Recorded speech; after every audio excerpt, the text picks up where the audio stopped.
हर परिवार लेखा परी रहा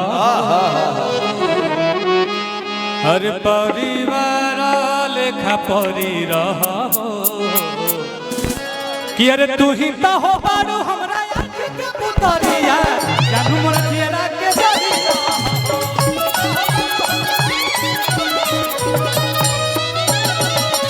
तू ही तो हो बारू हमरा आँख के पुतरिया चेहरा के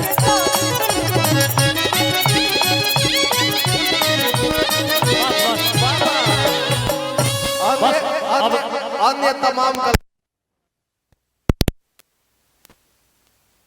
अभी आप सबने 150 मिलियन पहुंचाया उसको। बॉलीवुड सॉन्ग एक आया था मेरा, उसका मुखड़ा खाली करना चाहूंगा कि मुझ पे कर दे इतनी सी मेहरबानी।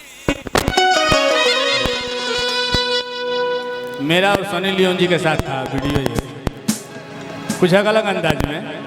हाँ, अभी मेरा गाना एक आया है नाच मेरी नागिन, मेरा भाई का भी प्यार है उसमें। हमारा कौन प्यार कि मुझ पे कर दे इतनी सी मेहरबानी, आजा दिल में वो लड़की दीवानी। मैं हूँ राजा तू बन जा मेरी रानी, आजा दिल में वो लड़की दीवानी। सुतोष बाबा जिंदाबाद, अब हो जाइयो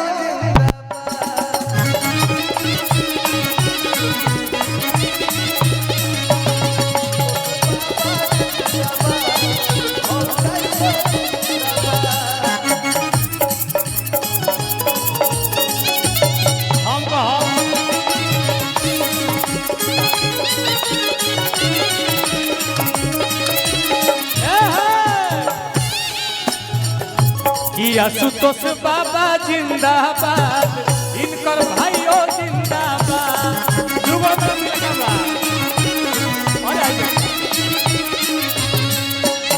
आई देखिए दिल्ली से हमारे बीजेपी के बने भूतपूर्व विकास भैया, सिद्धार्थ भैया, बाबा हमार व्यवस्था बाबा, इतना प्यार आज मिल रहा है। आज दो गो तिलका बाटे, एगो आशुतोष तिवारी के एगो पतरू तिवारी के। अंकुर तिवारी सॉरी हम लोग प्यार से बोलते हैं मेरे भाई को पतरू, और बहुत ही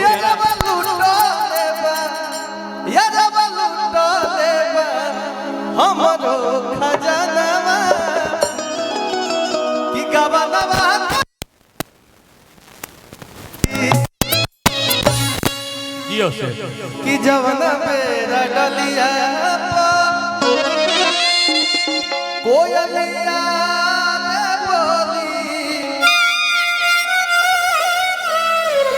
ओही मेरा आई है याराबू।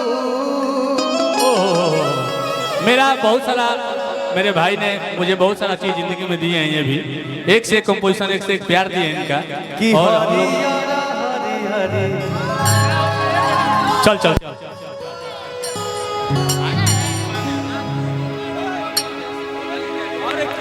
अरे तोहरे में बसेला, अरे तोहरे में कि तोहके बनाई थी सजना।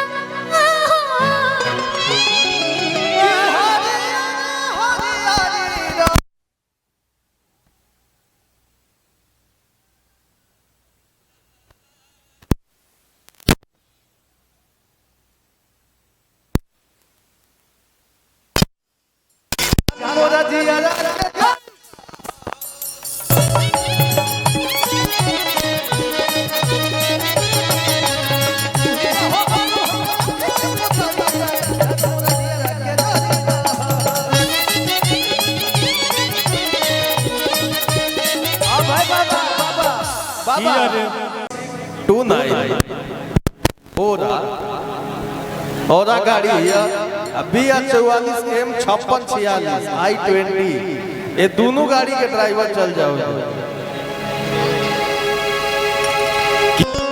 तो सबसे प्यार चाहिए, एक बार जयकारी लगा दीजिए, बोले बोले दुर्गा मैया की। भैया आपका आपका स्थान ही अलग है, हमेशा आगे बढ़ते रहिए। जय हो। सिमरी ब्लॉक प्रमुख दुबे जी आए हैं, तो उनका स्वागत किया जाए। मुकेश भैया आप बैठिए बैठिए। मुकेश भैया, मुकेश राय जी, हेलो।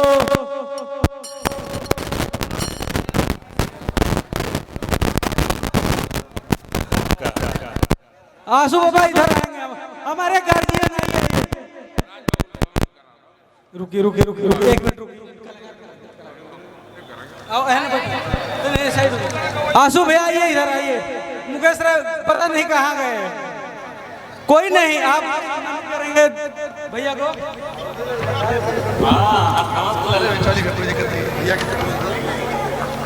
किनको बुलाए हम? विभांशु भाई, विभांशु तिवारी जी, कृपया करके इधर आइए, आपकी जरूरत पड़ गई है। आपने पवन भैया का बहुत सारा मंच संभाला है, आज हम अपने भाई का संभालिए। थैंक यू भाई, थैंक यू थैंक यू। भैया का सामान आंसू भैया की है, और हमारा शेर आ गया, मेरा छोटा भाई।